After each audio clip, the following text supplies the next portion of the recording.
मध्य प्रदेश में गरबा में डीजे के इस्तेमाल, मॉडर्न पोशाक और डांस के विरोध में हिंदू संगठनों ने मोर्चा खोल दिया है। उनका तर्क है कि गरबा शुद्ध भक्ति भाव के साथ किया जाना चाहिए और जहां ऐसा ना हो उसको बैन कर दें।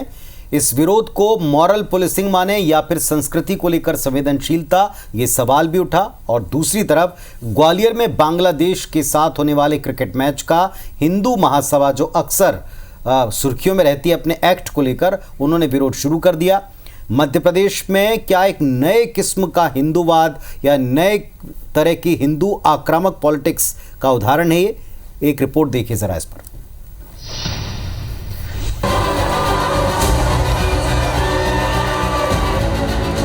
माँ बहन बेटियों को इस प्रकार के वस्त्र दिए जाते हैं जो कहीं ना कहीं अशोभनीय होता है। बजरंग दल को अपनी भाषा में जवाब देना आता है। एमपी में इन दिनों हिंदूवादी संगठनों के रुख ने प्रदेश की जनता के साथ साथ सरकार को भी थोड़ा असहज कर दिया है। एक तरफ विश्व हिंदू परिषद और बजरंग दल ने नवरात्रि में गरबों के आयोजन को लेकर नई मांग कर दी और कहा कि गरबा में आधार कार्ड देखकर ही एंट्री दी जाए, ताकि गरबा में हिंदुओं के अलावा किसी दूसरे धर्म के लोग न प्रवेश कर सकें।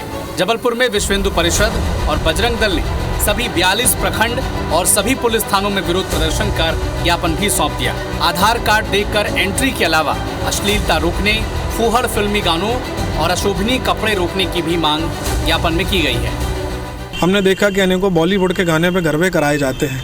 माँ बहन बेटियों को इस प्रकार के वस्त्र दिए जाते हैं जो कहीं ना कहीं अशोभनीय होता है। गैर समुदाय के लोगों का एक विशेष रूप से गरबे में आना और उसके बाद लव जिहाद और धर्मांतरण की घटना जिस प्रकार से भारतवर्ष में बढ़ रही थी, हम अपने जबलपुर संस्कारधानी में इस प्रकार की घटना को नहीं होने देंगे। शासन को हमने आज ज्ञापन दिया। हमारा उद्देश्य रहता है, पहले हमने आपको सूचना दी है और हमारी सूचना पर नहीं आएंगी तो बजरंग दल का अस्तित्व, बजरंग दल की कार्यशैली से सभी कोई वाकिफ है। बजरंग दल को अपनी भाषा में जवाब देना आता है।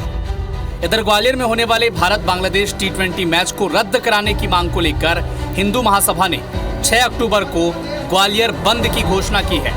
क्योंकि भारत बांग्लादेश T20 मैच के सभी टिकट एक ही दिन में ऑनलाइन बिक चुके हैं, ऐसे में हिंदू महासभा का कहना है कि जिन लोगों ने टिकट खरीदा है वो लोग देशद्रोही हैं।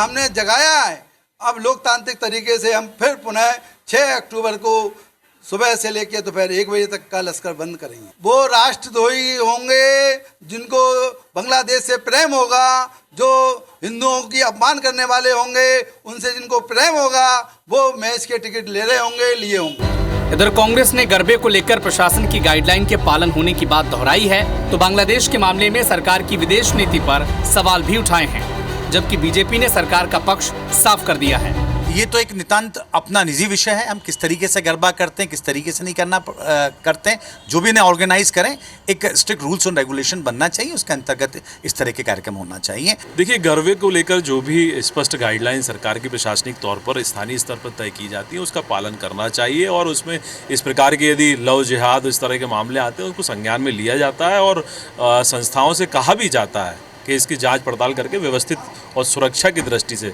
पुख्ता इंतजाम करके करना चाहिए। कुल मिलाकर एमपी में एक बार फिर से गरबे को लेकर बयानबाजी शुरू हो चुकी है। बांग्लादेश से होने वाले क्रिकेट मैच को लेकर तनातनी पहले से थी, लेकिन सरकार के ये कहने के बाद कि मैच तो होगा, हिंदू संगठन आगे कौन सा रुख अपनाते हैं ये देखना दिलचस्प होगा।